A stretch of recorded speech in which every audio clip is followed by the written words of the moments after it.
Good morning. This is Angela Coulter, Consciousness Transformation and Ascension Guide, originator of Trinity Energy Progression, and a voice of awakened consciousness. So this week, today, on the Living the Shift live stream / podcast, want to talk about, so funny, I keep on changing topics. I think this is going to have to be more than once a week, but we're starting someplace, right? So yesterday, we had the elections in the United States, and many of us who, are many of us who are on our awakened spiritual journeys or awakening spiritual journeys of remembrance, we see an existence well beyond where we are. We see living in a completely different kind of existence, vibration that would be much cleaner, much more unified. And I just want to, I'm just going to turn off my phone. And yet we wake up and we look at the election results and we say, wow, so maybe a little change, but we're still doing the same thing. We're essentially still doing the same thing, right? Like in the United States. Are you red or blue? But there are other parties, we think there's got to be one polarity or another. And that's really where we've gotten. If we've gotten into this huge place of polarity and extreme levels of separation, right? It's us versus them. It's me versus the world. It's me versus them. It's us versus them. There's so many different ways that we exclude. And yet we see living in a place of unity and unconditional love. And, we talk about, so whether you want to talk really 3D, which is, how do we move this forward? How do we change our political systems? How do we change the way we are doing things, right? How do we change the way we interact with everyone else in the world, the environment? How do we do so in a way that's more unified? And then also, we have on the other levels, like how do we exist beyond the 3D? And how do we consciously stay in a place where we are fully cognizant and aware and seeing and living these multiple dimensions as well as in 3D? And it's really a simple answer. So one of the things that we tend to overlook, and it's one of the most basic, and it's funny because it's funny how these basic things come up and people overlook them and check them off and say it's done, is a really, truly, truly unified way of existing, which is if we look at the universe, the multiverse, in a what I call a concentricity, right? So the smallest, tiniest, there used to be a great self-running slideshow video that used to be out there. I haven't seen it in a while, but it was actually really fabulously laid out because it starts at the smallest atom and you see the structure of everything around it.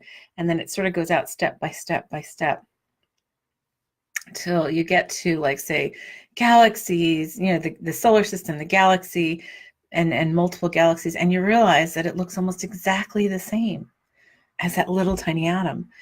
So consciousness, as I understand it, is very similar. And so we have this concentricity of consciousness, right? Our cells have a consciousness of their own. They have a DNA blueprint. They know what to do. They make up organs. Organs know how to structure themselves, how to function. And then there's this, other levels of consciousness that it gets bigger and bigger and bigger, right?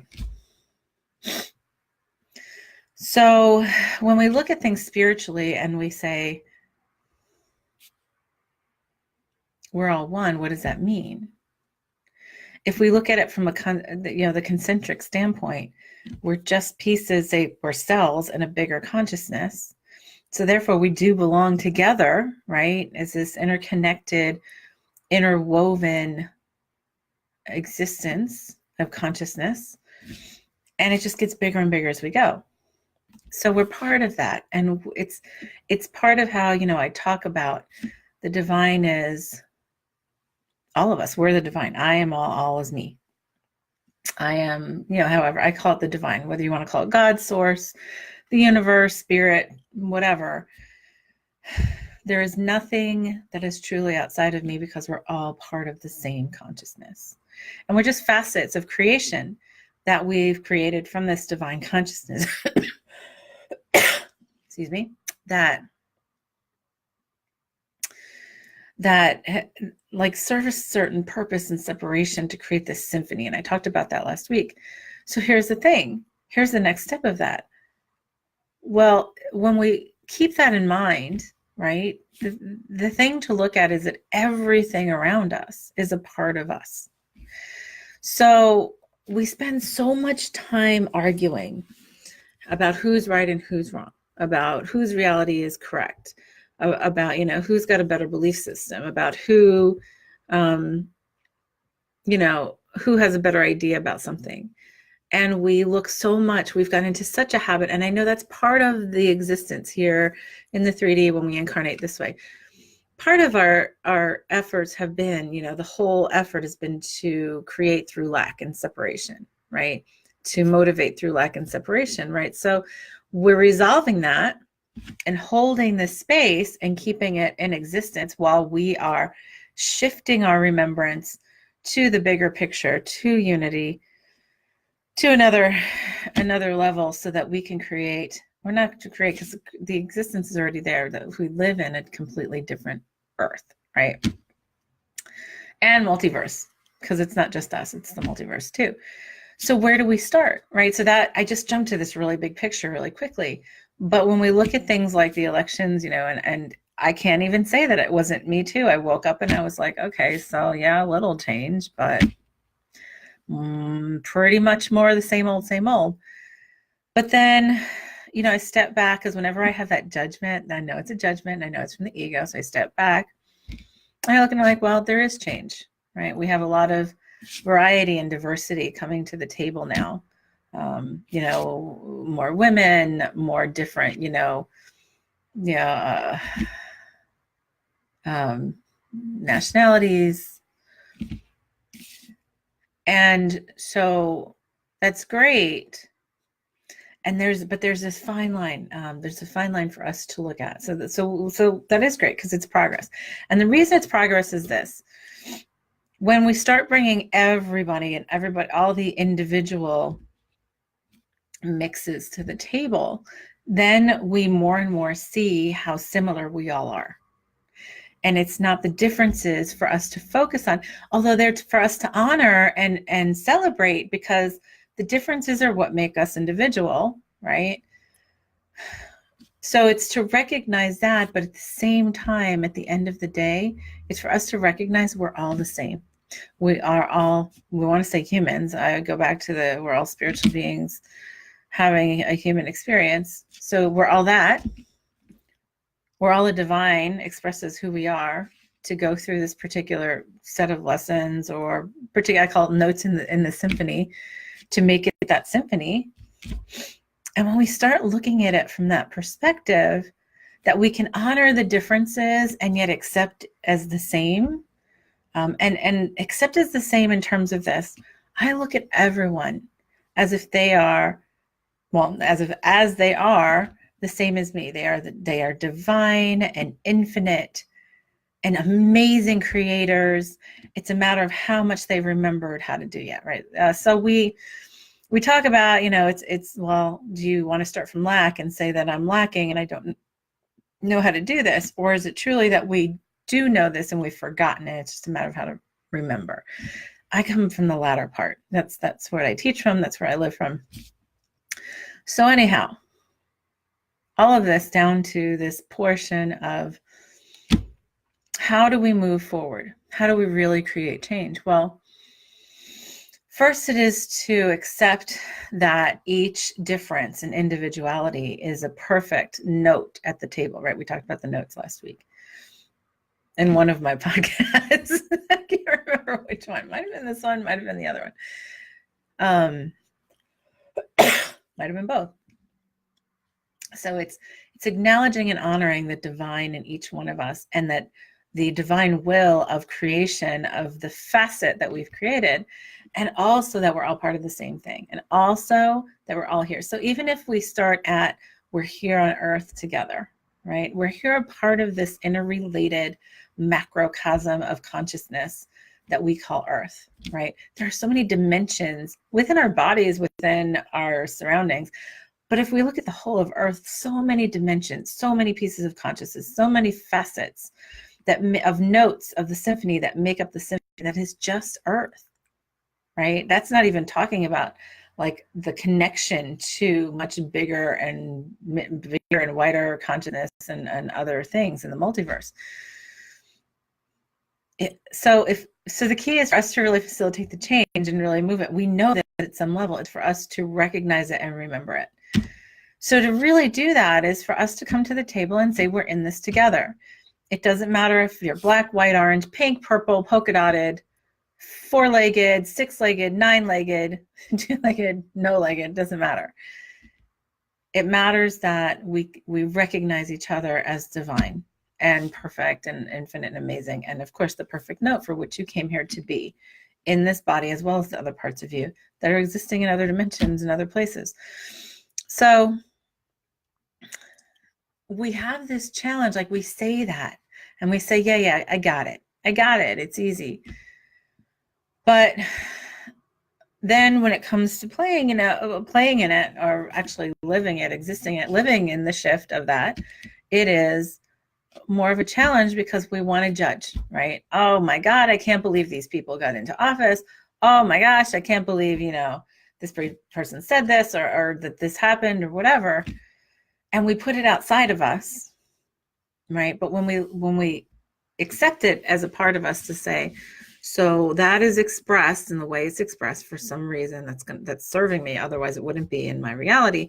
These are a whole different, shift of perception. Now, those are discussions for a completely different day. I go on for hours on that. But what if we looked at every single being, not just people, not just person here. What if we looked at but we can start with people. What if we looked at every single person that we know, don't know, that we see in the spotlight, that we cross on the street, and we say, you are me, you are me. And feel into that. When we manifest disasters and catastrophes, what the message typically is how to remember to come together, regardless of what our individual differences are. Think about it. When we have a big hurricane or, a big tornado, some big catastrophe, everybody comes together and all of a sudden political views don't make much of a difference. Nobody cares about that, or the color of your skin, or what kind of house you lived in, or whatever. We all start coming together from a place from the heart versus the head. And unfortunately, the more we continue to exist in this bipolarity of us versus them, or me versus you, the more we are going to continue to manifest those catastrophes until we get the message. Look at World War II. There's a big one, right? And that's been coming up a lot lately. What did we do? We manifested this huge worldwide event of exclusion so that we would come together in remembrance of unity. So I don't know about you, but I would prefer that we don't do that again. But there are signs that we're doing it. So what it comes down to is us every day to look at the people that we can't stand, that we say we hate, that we despise the most, that trigger us the most. And we turn around and say, and for many, it's our president or some politicians or whatever, on this vein of thinking with the elections, is to say, well, you're me. And if part of our bigger picture goal is that unconditional love that we did talk about last week,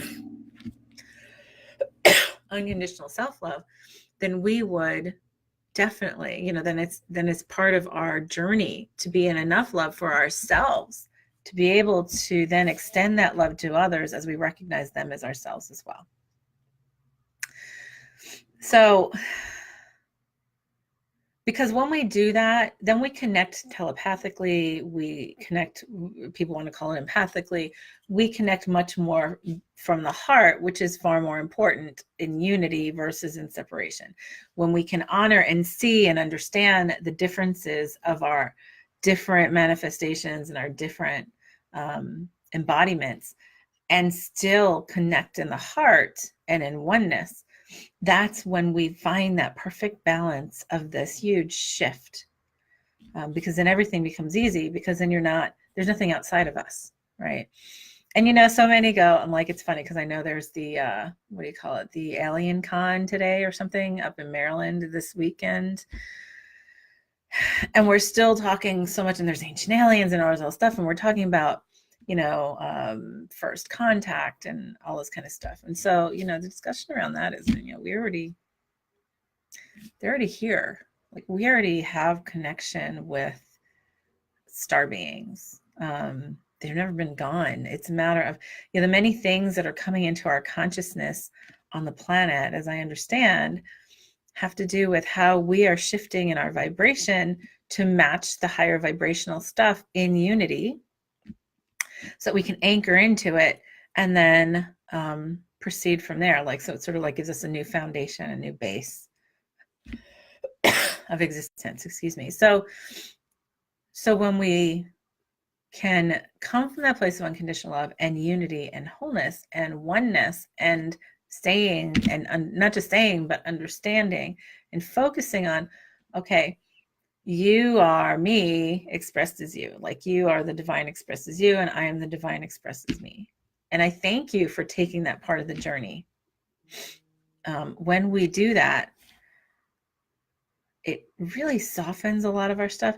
And if we can come to the table, like I was saying that, if we could just find a way to come to the table and stop saying, well, you're a Republican, you're a Democrat, you're this, you're that, you're a woman, you're a man.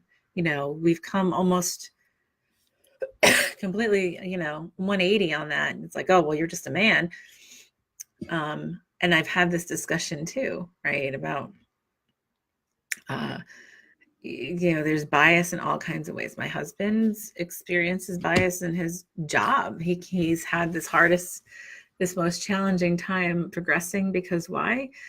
They actually have gone the other way, where it's, you need to be a woman, non-white, from someplace else, whatever, to exist. And there he is, this white middle-aged man.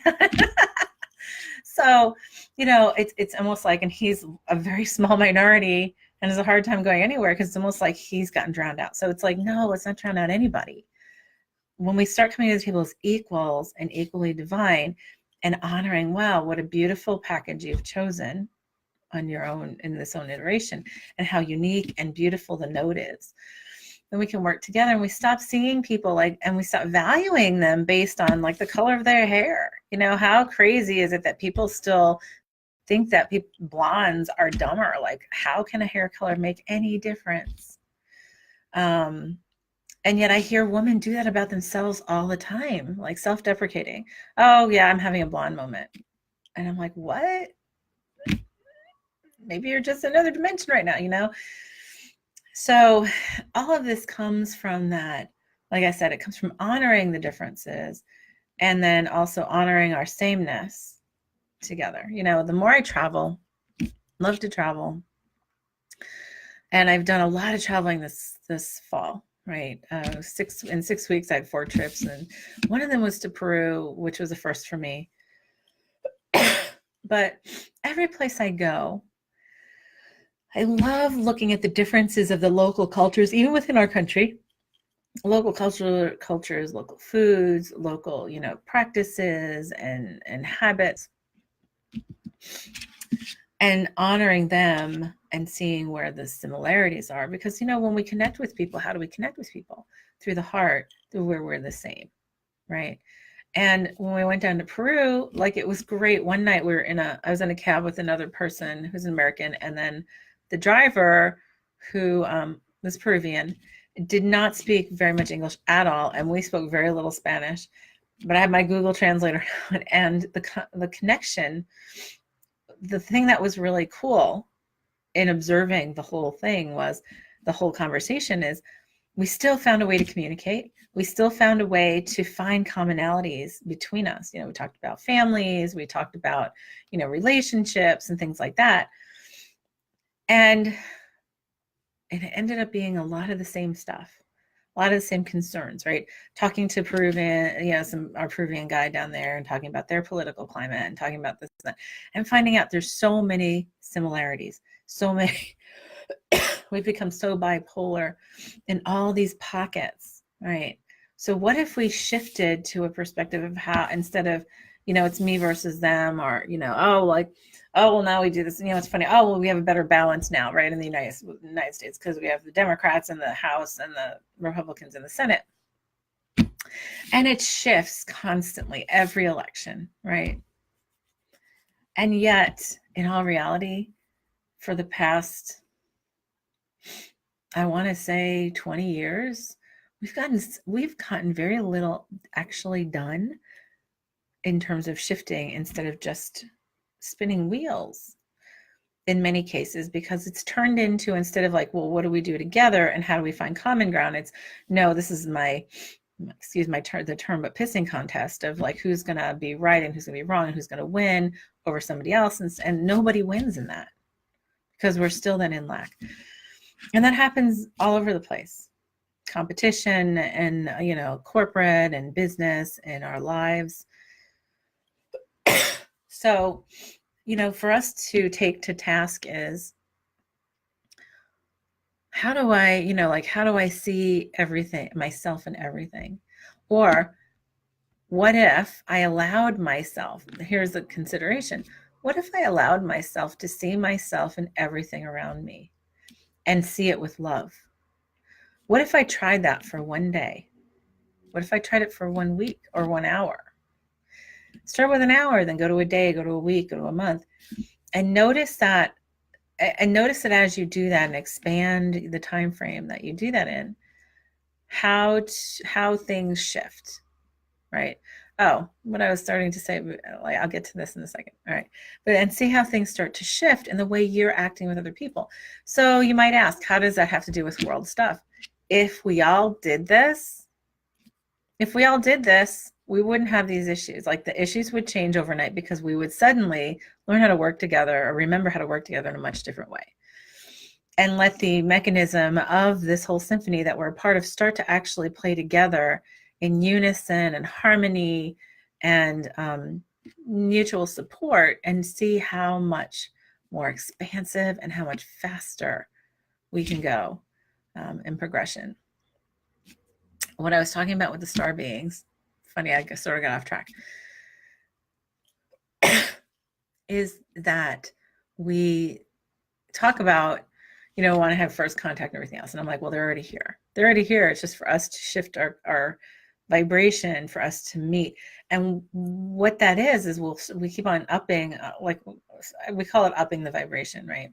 Being more inclusive of everything beneath it and getting to higher levels of remembrance and love. And the more we do that, because when we come into a place of more unity and love, that's when we start to see the other beings, the angel, what we call angels, archangels, ascended masters, star beings, whatever. These are other levels of our consciousness. It doesn't matter what we want to call them. It's all part of the same thing.